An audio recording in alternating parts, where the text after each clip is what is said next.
you're traveling through another dimension, a dimension of not only sound and vision, but that of a hive mind, a journey into a virtual land of both shadow and substance, a place where you can embody breaking the fourth wall, whose boundaries are only limited by one's imagination. Somewhere in between agency and a rabbit hole of saving throws, welcome to the Virtually Not Alone Zone.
Welcome to Saturn Day Social, the live stream that Grim Grizz does on Saturn days, where you can come on, usually through a link pinned to the top of the chat to make everyone feel virtually not alone. Hello, Dalai, Ups, Cassandra, Perry, Dolly, Ups.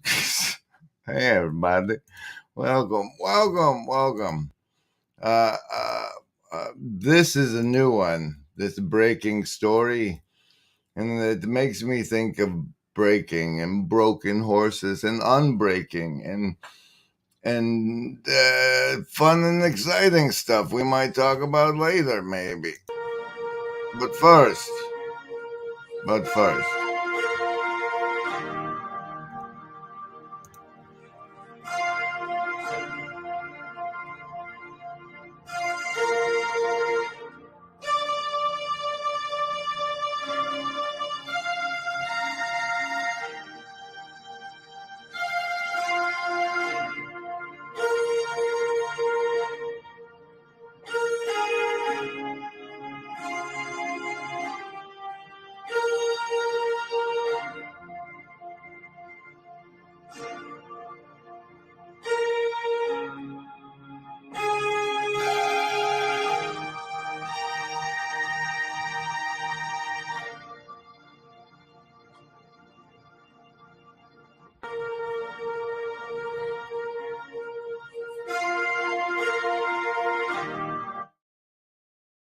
Totally wasn't supposed to loop. That's my bad. Perry. You don't go around bringing like past sins into new live streams, sir. -2 to these savings throws coming up. Sheesh. I mean, scoldings happen once and then, you have to wait for the next infraction before you scold again. That's entirely inappropriate. Perry. Today's card is that one. 5 of clubs. Savings throws, ladies and gentlemen, here on the Grim Grizz live streams shows part of the network of shows that are the Virtually Not Alone network. And those are any shows that claim that membership and also make you feel virtually not alone as you participate either in a live stream or a replay.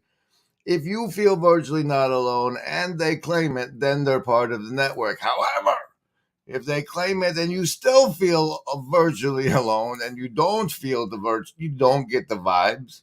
You know the good vibes you get around here. If you don't get that, then you can throw feces. I'm not metaphorical feces at them until they stop using the logo or start making you feel virtually not alone. Also, don't forget, you can buy a hoodie with Lobster Monkey Goose on it. And it puts you in, makes you a member of the shadow cabal of production executives, to which I give my heartfelt thanks as we roll in our efforts to have the dream catcher of optimal grip. We provide savings throws to everyone here against the mind control we constantly swim in, like the waters of persuasion or something. You get to choose between survival, social, wisdom, or heart as the basis for your savings throw. If it's over 10, you take half damage from the mind control that follows for the rest of the show and the rest of your day. And if it's under 10, you take full damage from the rest of the show and the rest of your day's mind control. But hey, remember, everybody, we want what's best for you. So, survival, social, wisdom, or heart. Cheers. Choose.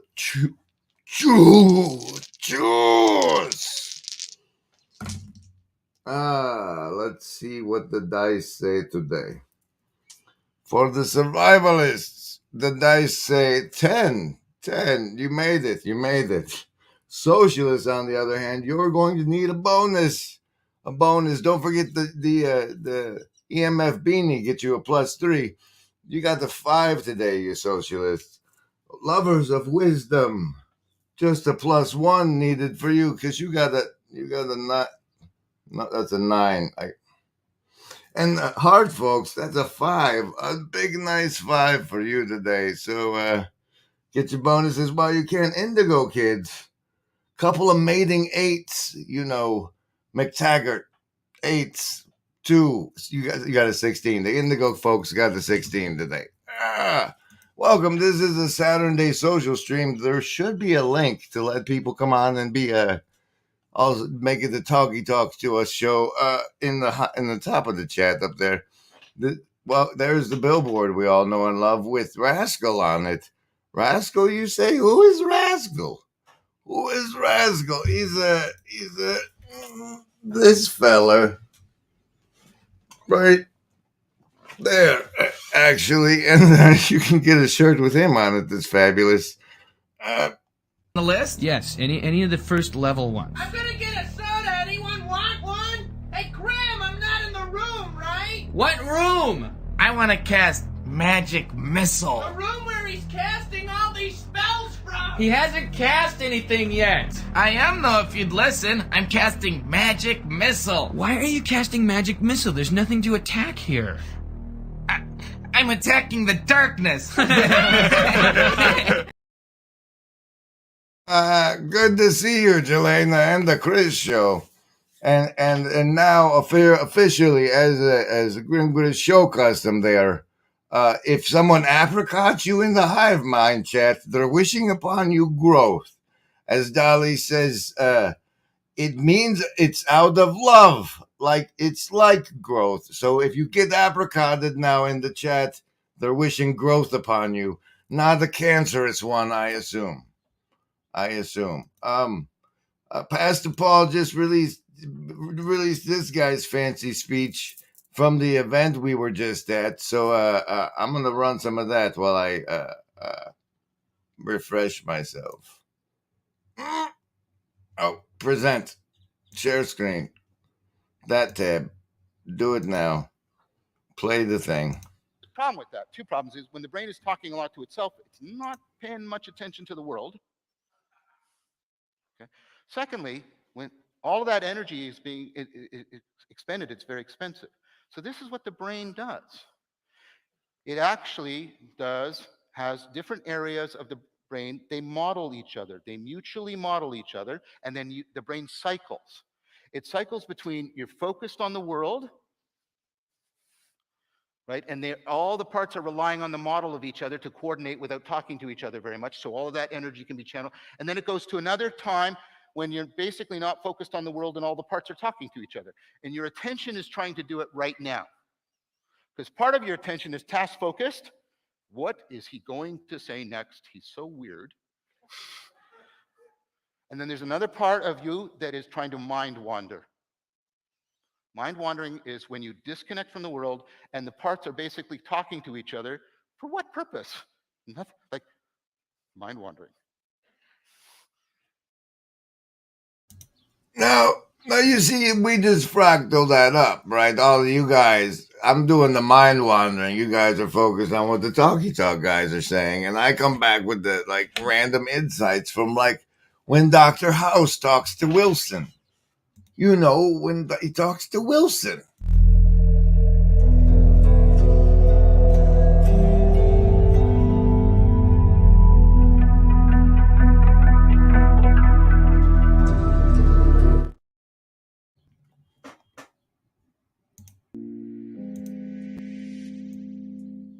So now I'm establishing a nice night driving loop. Here we go, like this. And I'll say once again, welcome to the Saturday social stream there. The Grim Grizz does on Saturdays.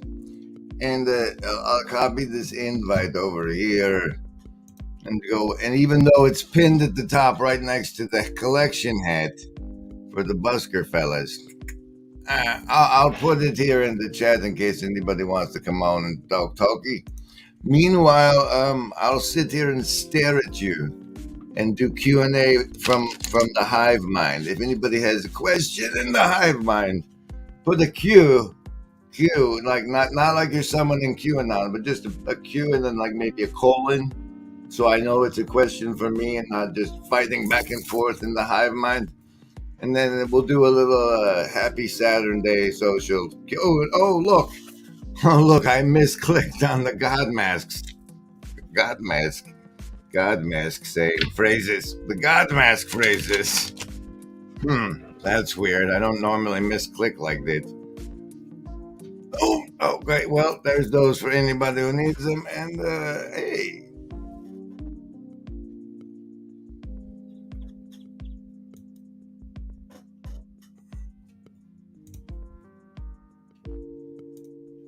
Happy Apricot Social.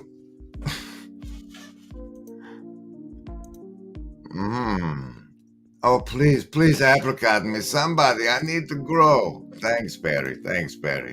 So, okay, there we go. We're doing questions. And one of the things I almost subjected you all to is you see this here.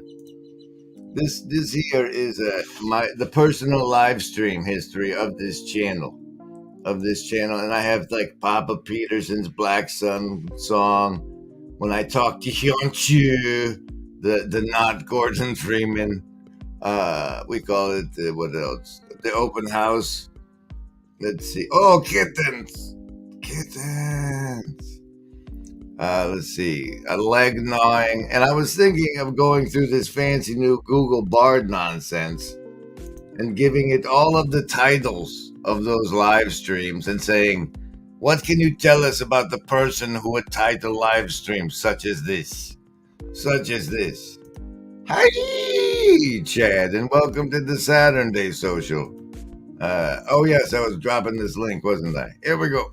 Ready, set, paste. It takes a while for chat to load when you open this up. All right, there. It should be there for anybody who can't find the pin. But instead of that, maybe I'll just play some more of this guy. It's a useless thing, and you spend so much time in mind wandering because this is when the models all connect and make sure they're tracking each other. And you cycle back and forth, and your attention is trying to do it right now. And then you get an advantage out of that. The mind wandering opens up variations of things and perspectives that are relevant to you because you're always the hero of your mind wandering. You don't mind wander, hey, I'm going to mind wander about Pete Seeger or somebody else. It's always you. It's you. How are things relevant to me? In fact, what's happening is, John Vervaeke's, it's not really relevant to me. Here's a bunch of stuff that's relevant to me. That's mind wandering. And then what you do, He was so dancey. He was so very dancey at the event on stage. It was fascinating. All right. Let me do this breaking story part I wanted to do. Just a second, John. So, when it comes to breaking, that's the first. I don't know. Should we do for word association first? Maybe, I don't know. But the powerful images, powerful images that what another 5 jumped out.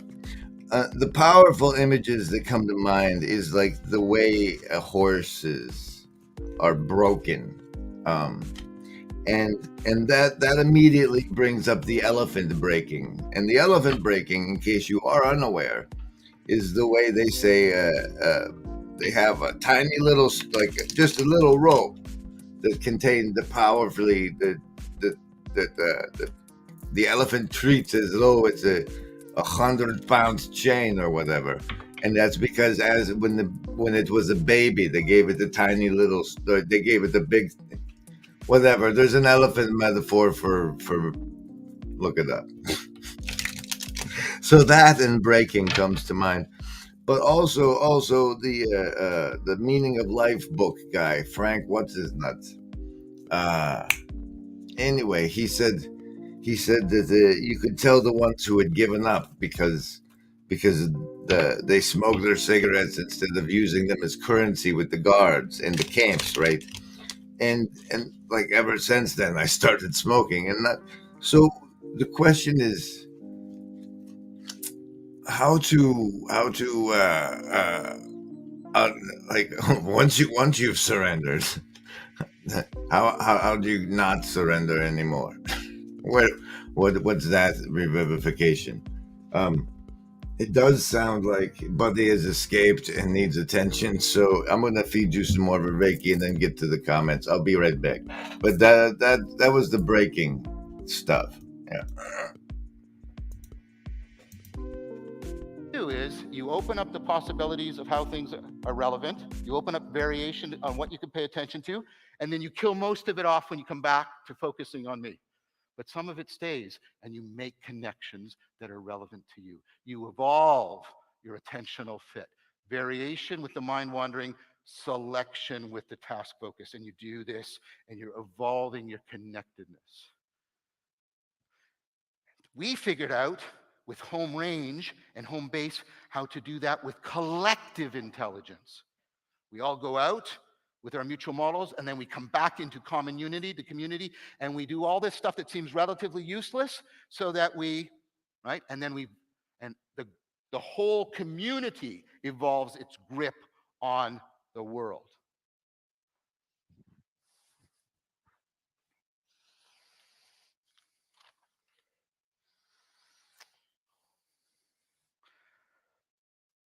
So this interaction between home range and home base starts to evolve and develop intelligence, collective intelligence, the intelligence of distributed cognition. And then, of course, what happens is individual cognition and collective cognition start to bootstrap each other. If you have trouble remembering distributed cognition, I have this one that works for me. It goes, "Hey, everybody, where did Mary go? And where's my only cigarette? Did you check the bathroom? The bathtub? Please think for me. I can't bear to." Because that's distributed cognition. It's think. Yes, Victor Frankl face. Thanks, Sally. That's the one. That's really the guy who started me smoking more than anyone in this world. Viktor Frankl. Viktor Frankl. All right, what did I miss? Nobody put a Q thing. Nobody has any questions for me at all. Chad said, "Wait, what happened 4 times?" I hope that doesn't mean he's driving under a bridge. That's home on the range since Viveki's talk, says Ansel Man. All right, Ansel Man, I know what that meant. Home on the range. Where, my dear, and my antelopes? Play, my antelopes. Antelopes remind me of this. Of this.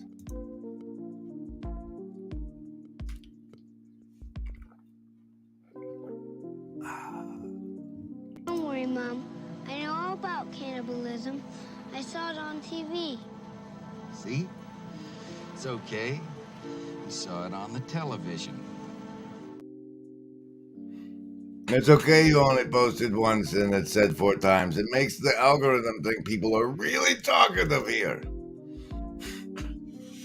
I like the notion of people like drawing and letting their whatnots express itself while their mind also listens. All right, so nobody's coming in to be social with me. The hive mind has no questions for me. Anselman is trolling with multiple responses to Chad. What? Chaos is taking over my live stream. Here's something from, I don't know, 100 years ago. Wait, just in time. Just in time to save the stream from my self-indulgent explorations into my past. Welcome to Chama. How are you? Pretty good. How are you? I feel awkward with night driving suddenly, being in the background. Chad clearly is pulled over just to be with us. Welcome. Hi. Welcome.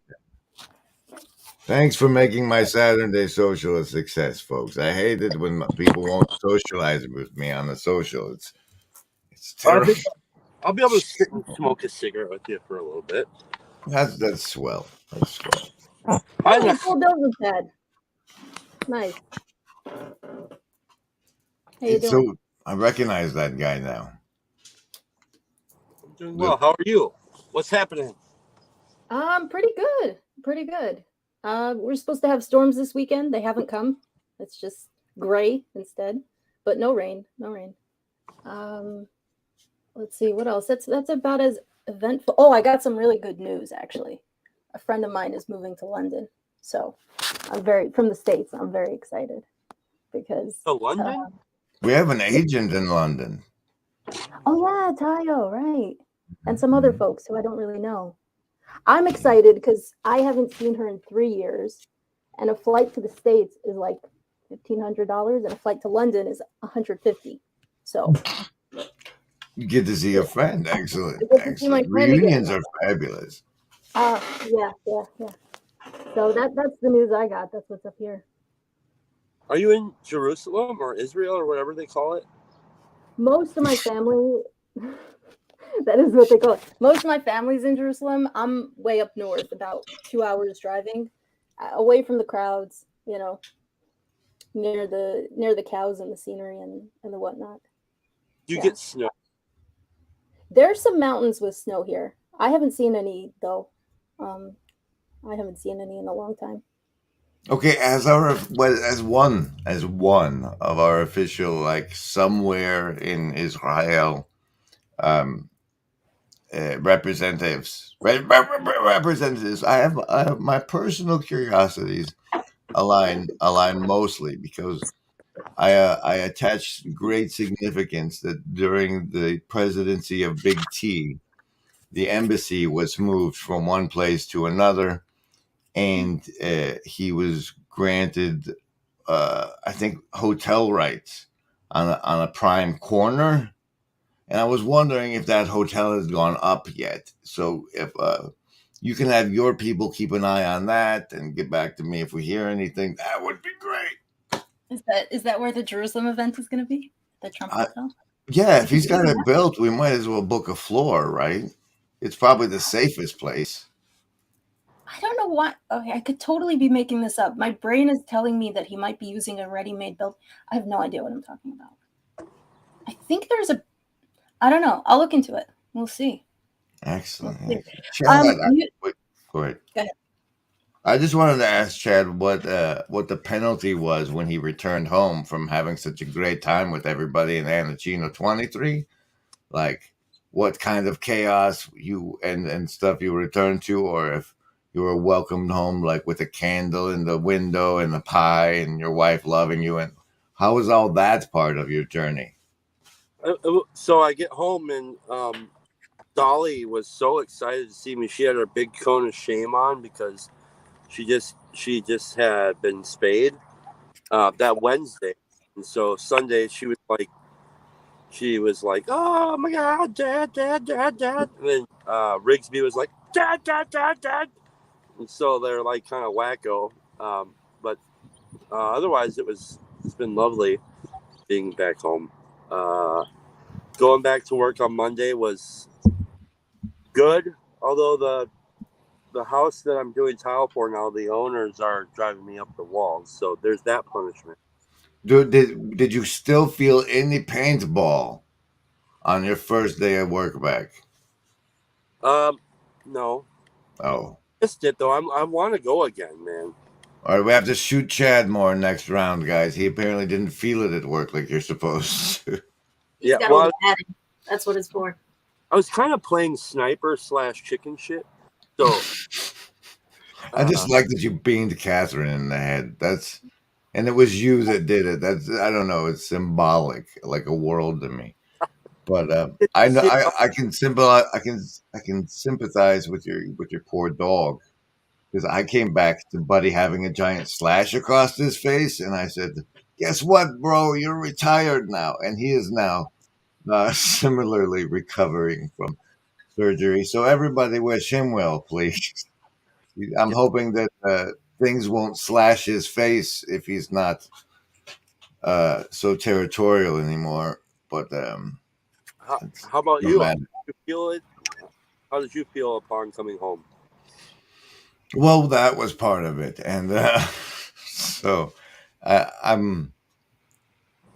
There's a lot of follow up, because like it was such. I've made so many great connections at the events that I have to get myself quickly resituated here to start taking advantage of all those. So I'm lucky to be streaming, but I wanted to, this is what I do. So we had our Peter Pan writing group on Wednesday, and Jamie, one of the writers, was kicking us in the ass about, we got to get this done. And so I was like right in the middle of writing an article for Substack, and I was like, so I've actually done, this will be like the second bit of writing I've actually, because I haven't really written much of anything for the project. I've kind of let them do it. And by let them do it, I mean I haven't done anything other than say, oh, that sounds cool. And so then I've actually had to contribute a little bit. So I've taken a step back a little bit on producing some other stuff, which is fine. But it's good to have responsibilities. And so what is the official hold on. What is the official Peter Pan? Come here. Stop it. There you go. Okay. Peter Pan update, Chad. Because I personally am like dying to audition for Hook, and I don't know when that's gonna happen. And this is like months now I've been waiting. So where are we at? The official Peter Pan update. The official Peter Pan update is the bulk of the material is outlined in great detail, which means it's a lot of it is written. We just have to go back through and re-edit and reconnect different things, and how, because a lot of the story is transformed as we've gone on, because we didn't really lay out an outline in the beginning, so we've kind of been creating willy-nilly as we go. And so we have, I would say, probably 65 to 70% of it is written. So it'll take probably another, my guess, if I'm honest, it'd probably take another couple months before it's completely written, and then we can start producing it.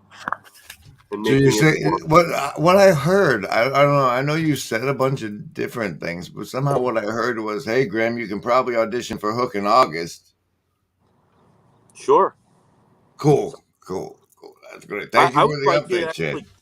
I'd actually like you to come in and sit in on one of our thingies if you'd like, just to maybe, because I think sometimes it's refreshing to have a new set of ears that can help give us some direction, because it's right now we're having difficulty finding the ending. That's been the hardest part about all this thing. Is it an in-person group or it's online? It's on we have our own Discord server. Oh, cool. So we're doing video chats while we're doing this thing. And how are you gonna? Is it gonna be media or in person? Like, how's the show gonna be? Oh, the production of it. We're thinking that it will be kind of like a detective radio series / audiobook / audio drama. Your radio play is how I've been chunking it in my head. Right. So we have we have a couple people who have already began creating music for it, and so we're right now the idea is let's finish writing the thing and then we can start, because I think the actual production is going to go way faster than the writing of the story. Yeah, that makes sense. And then it'll probably be released. My guess is on YouTube, and then wherever else we can release that. And maybe we'll release it episodically. Or as an actual audiobook, like after the YouTube. That could be cool. Yeah. I think definitely as a Spotify what is probably in the works too. Yeah. So I think it's a very interesting take on the Peter Pan story. It's very contemporary and very scary. Oh, yeah. I'm looking forward to it. That should be really interesting. How many people do you have working on it? There's 4 of us who are writing it. So mainly 3 people have written. And then there are 2 people who have created music. And now you're doing the hard part of tying it all together just in time. Right. Because that's how I like Remember, doing it. There is no agency. We want what's best. You're getting additional volunteers live in the Hive Mind with McMosave asking about it. You can tag Chad in the Broken Clock, but he's got a private Discord for his Peter Pan. So, yeah, thanks for letting me put that out there. We need a little bit of the tough part about not having a deadline is that you don't have a deadline. You do now, buddy, because I just heard I could audition for Hook in August. So, I mean, August is a big, broad deadline, but I hope you whittle it down to the front side. I know that personally, my post Chino project is to get the Deadlands stream game up and running, and so if that's not rolling hard by mid-June, I hope my accountability stalker brings it to my attention. We need those. You mine the whole time, so thanks for that. If you want fresh eyes on the writing, I'm happy to. I'm not on Discord anymore, but you can email me. I'll throw it in the private chat. If you just want, eyes on the writing or different. Really, I'm offering because I want a sneak preview. But I might be of help if you want. Okay, there it is. Let's see. Oh, those things are going. Here's some branding.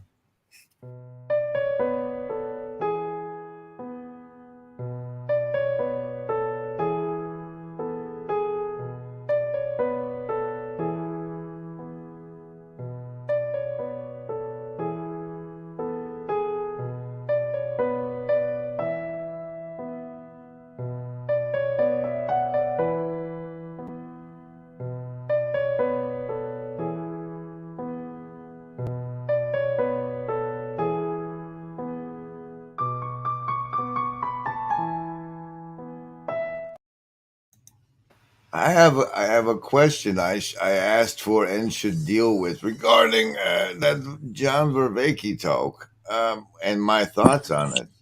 I don't remember my thoughts on it. Can I? Sure. Can I just stick in real quick once we're talking about projects before you get to your thoughts? Oh yes. Please promote your project. I have a Substack. Oh, the new Substack. Yes. Have you put a link to that in the chat? Let me do that right And now. you have a wrench, so you're allowed to put links in the chat, right? Oh wait, I don't think I can. Oh wait. On the YouTube or this? I don't know how to do it. No, life is Life is good. There's For lots of making me sure. Substack stuff, which is cool. I've been seeing some pretty interesting stuff on Substack, like some creative, refreshing things. I have a Substack too. I know that's your latest. You're the one starting this giant trend. You're the trendsetter, and Nakama is just following along your play. How do you feel about pulling people off of YouTube into Substack land, Chad? I think that's wonderful as long as you stay in YouTube land, and Yes, as long as you stay grounded to the ground that you're standing on too. we'd miss everybody. There it is. There for the promo. I can. Yes. So, You can find it. You can find it there. I think there's at least one thing there to read. I don't think it's an ode to me, but you know, it's hard to interpret an artist's work. It might be. It might be. It's only a 1 minute long read, so I'm easing into it. You guys, it's a poem actually. Nice. Yeah. Do you remember it? Can you recite it for us now as a? Oh gosh. No. I think only other people are allowed to read it out loud. I don't think I can. Ah. Nor can I interpret it for you. The meaning is your own. So. Yeah. Here's some words. Do with them what you will. Yeah. I'm curious. Do people want me to live stream? Like, is that something that people are? Because I've been staying off the computer a lot more. Sometimes when I'm on the computer too much, I feel like a bag floating in the wind, and I got to get off and come back down to the ground. Yeah, but is that an American Beauty reference? It's a Katy Perry reference. It's so beautiful. Huh. Chad knows the song, right? You know the Katy Perry. Yeah. Oh, I was thinking of the reference that Grimm just had, because I was thinking the bag that's floating in the wind in American Beauty. He's just like moved to tears. Oh. Yeah. Black Pill did a great takedown of that movie. It's the one with Kevin Spacey having his little midlife crisis with his and his neighbor is the kid who falls for his daughter, and he's like a film fetishist guy. And they made a reference to it in one of the scary movies and stuff. It's like a plastic bag floating in the wind. I'd be surprised if Katie's wasn't a callback to that, because right. Like I just saw somebody on Twitter had kicked out how the attack scene with Jack Nicholson in The Shining was existed in silent films, almost scene for scene, from like films from 1913 and stuff, so that like he went back and mimicked those or morphogenetic fielded those scenes was pretty impressive to me. So, hey, it's AQ Mike. Hey, what's up, Mike? Hey, hi. I was at a campfire with his mother. And we didn't snap or anything though. So now that Mike's here, you all can see the mess in my room. Have you guys heard of? So you just said black pill, but have you heard of grill pill? I just heard this like literally a half hour ago. The grill pill is hilarious. So it's like the black pill dude and the red pill dude are all like, dude, have you heard about this? It's like, oh my god, there's this thing happening and like all these people, and then the grill pill dude is like, cool, bro, like that's interesting. Do you want to like go grill some burgers? And then he's like, yeah, but no, seriously, you got to check this out. It's very, very serious. You got to go watch John Vervaeke and then he's like, bro, I mean, like, cool, but do you want to go grill some hot dogs and chill? So that's the grill pill. The barbecue pill. I made it awkward, I know. I've been doing this lately, actually. It's your specialty, Chad. All right, Mike, what do you got? What do you got, Dr. Mike? We got a new guest, Chad. Let the new person establish themselves for the hive mind, please. What do I got? Well, I've been thinking a lot about your comment the other day about the one person, the one ortho bro from the meetup that gave you that like invited you, and the implications of that. Okay, for those of you that what he's referencing is, so I'm at this place with all these Christians or whatever, and some of them are going to tour this fancy pants church the next day, but like of those that of the Orthodox representing there was one person that said, "Hey, do you want to go to services at the church with me?" And that one did, and he was like, none of the others did. It was spoke volumes. That any of them did spoke volumes. That one had the character too spoke. I mean, those things That's the mean question. things to me. The question is, what volumes does it speak? Right. I think it's easy to jump immediately to a conclusion about the goodness of that, but I think that's probably worth questioning. That's what I was wondering. I wasn't sure if you were happy or not happy with that. It's neutral to me. Was like being invited. It's always nice to be invited. So agreed, right? I think that I would probably feel that way, but if I was going to attempt to, it's like why is that the only one? Why is there so little inviting? Let me say it. Let me say this. As charitably, yeah, a Gnostic agnostic or an arco-Gnostic, whatever you want to call me, right? As decidedly not politically Christian. My measure for all branches of Christianity is how they map to my understanding of Christ. Yeah. Like to the extent their actions line up with my mapping of that, and like them embodying him, to me that makes like that dude, like that's why people accuse Vervaeke of being Christian. Yeah. Is because his behaviors map so much to their model for Christ. Whereas people have a model for Christ and a model for Christian. And I think that is like just is the same as eating the apple fall. Yeah. Right. But I think people like, okay, what's a good Christian do? I'm going to try and do that. And, so they get, it's just a little fall in aim, perhaps. Right. But thoughts. Oh, wait, I have to say goodbye. I have to say hi to Dr. Leslie Time. I got to call y'all. Thanks, Chad, for being here.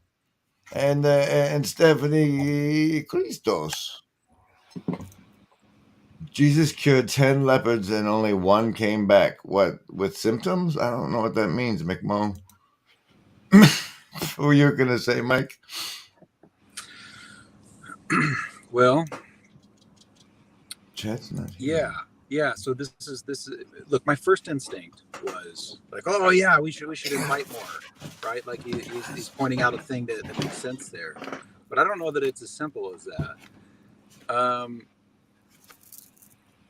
So it makes me think of masculine love, right? Tough love in some way. There's this. My parents have this neighbor who moved in, and they escaped the city and kind of moved out to the country. It's him and his wife, and they've got 3 kids. And so my mom was telling me this story about watching the father. His name's Matt. So Matt, and he's got his little kid James, and so James is running down this gravel driveway. It's just my parents and them up on this little gravel driveway up in the kind of poor country of Missouri where I grew up. And so James is running down this gravel driveway, and He doesn't have shoes on. I don't think he has pants on. Right? He's like 3 years old. He's just running around doing crazy stuff. And so there's an instinct to to run out there and to grab him, to pick him up, and to save him from that. But what Matt does is he just has to stand there and let the kid run, right? And his feet are going to hurt, right? And eventually, right, he's going to realize, oh, this sucks. This hurts. I don't like this, right? And then he has to turn around and he's crying. He's like, Dad, help me. Or maybe he can't even like walk back because his feet hurt too much. And Dad has to go over and pick him up, right? So you're saying like the tough love of letting the environment be the teacher? Well, it's like, what happens if you don't, right? And if you don't, then it can turn into propositional tyranny, right? Or coercion. All right, let's flip though. Like, what if are you familiar with Sardukar? No.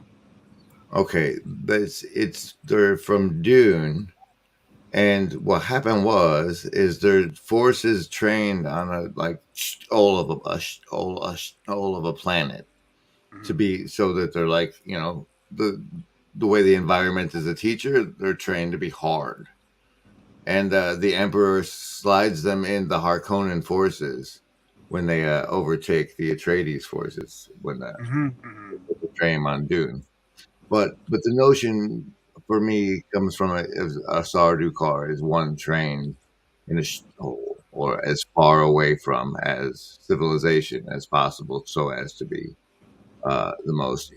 And the notion of spiritual Sardukar, and this place being like we're that far from like the known felt unity with the divine, and this place is the training ground that in that form. And to me that feels like the inversion of that's taking it really far, the way you were taking it really close in, macro to kind of.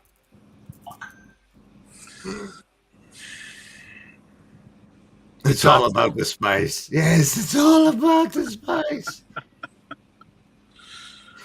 So I'm not completely unfamiliar with Dune. I was thinking just prior to starting the streaming, that's one thing we'd probably do a reading group for. I mean, because like where I want people to get to isn't until God Emperor, and they're not going to get there unless we all hold hands and walk all the way through it. Because Frank Herbert's pretty dense. But are it'd you be fun familiar times. with Isaac Abramoff or Isaac? He's Asimov? one of the names. Asimov, yeah, he's one of the names I people talked up enough. There's like this cloud of names where people talked up to him. I remember trying to read them when I saw them, but I don't remember. I can't attribute any work to anybody specific because of my reverence and ignorance. I don't care who said it, kind of thing. It's weird. I'm a little out of my depth. Apparently, foundation is foundational. That's Isaac, right? That's and that Dune, from what I understand, is in many ways a response to Foundation. Well, this has gotten someplace that we should be taking it elsewhere and fun to go to, but I do have an appointment. So to each of you, I say, do you have anything you want to say in conclusion? Mahama. Happy Saturn Day. Good to see you Happy guys. Saturday. Good to see you too. Michael. That's it. Be good to each other, and don't forget, you get bonus to your savings throws if you watch the replays. Don't forget to like, share, and subscribe. I'll see you next time. Bye-bye.